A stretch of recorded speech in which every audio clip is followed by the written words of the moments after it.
Namaskaram. 1000 names and 1000 stories. 426th name. VISHWADAKSHINAAYA NAMAH. Some sages were performing a yagna on the banks of the river Saraswati when a desire arose among them to determine who among them, the Trimurtis, Brahma, Shiva and Vishnu, was supreme. To carry out this task, they chose sage Bhrigu, the son of Brahma, to test each of the three deities. This incident is described in Srimad Bhagavatam, 10th canto, chapter 89. While this story has been narrated in various ways across scriptures, we shall follow the account as presented in the Srimad Bhagavatam.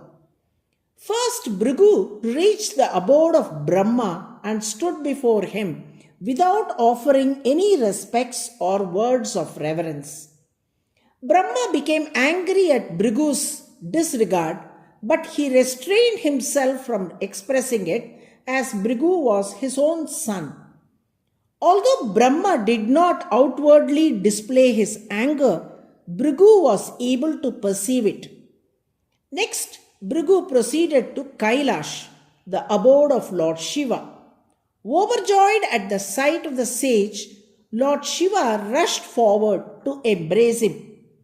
However, Bhrigu, in anger, refused the embrace.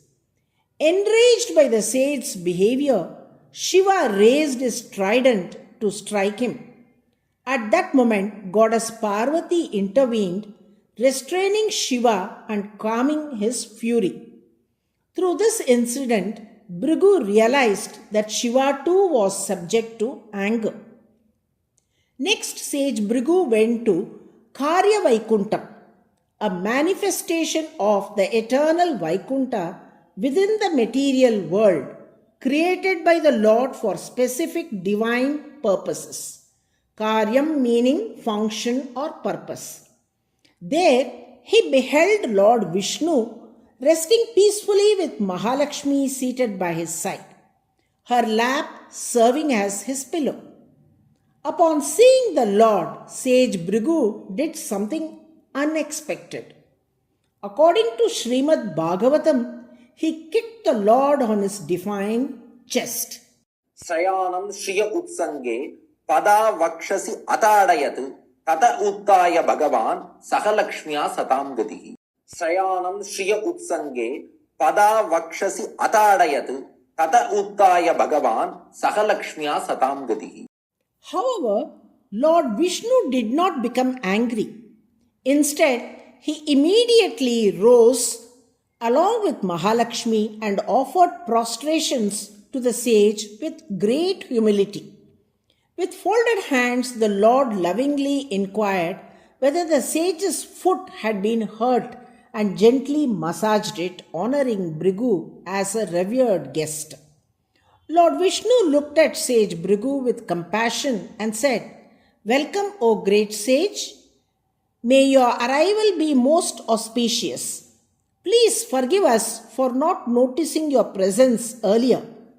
Has your soft and delicate foot been hurt by striking against my hard and unyielding chest?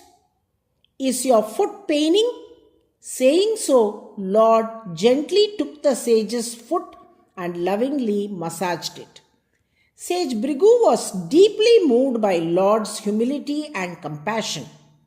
Tears welled up in his eyes as he experienced the boundless grace of Lord Vishnu. Returning to the banks of Saraswati, he spoke to the sages about the Lord's greatness. He said, despite his supreme greatness, he did not become angry at my offense. On the contrary, he gently massaged the very foot that had struck his chest. Such is the Lord's compassion. He is the one who will show mercy to the people of this world. At that moment, sage Narada arrived and said, "O sage Bhrigu, you have spoken rightly. In the future, when Kali Yuga reaches its peak, the Lord will incarnate as Kalki Bhagavan. Though he will destroy evil by vanquishing the forces of adharma, he will do so not out of wrath, but out of compassion. By wielding his sword, he will cleanse their sins and ultimately do good for them. In all circumstances, the Lord remains patient, ever showering his grace and mercy upon all beings. Thus, since the Lord is compassionate towards all beings, he is called VISHWADAKSHINAAYA. Here, Vishwa refers to all beings in the world, and Dakshinaha means one who is gracious, kind, and merciful. VISHWADAKSHINAAYA is the 426th name of Lord Vishnu in the Vishnu Sahasranamam. By sincerely chanting VISHWADAKSHINAAYA NAMAH, the Lord will cleanse us of our sins and help us begin anew like a fresh leaf, free from past stains and filled with divine grace. Narayana, Narayana.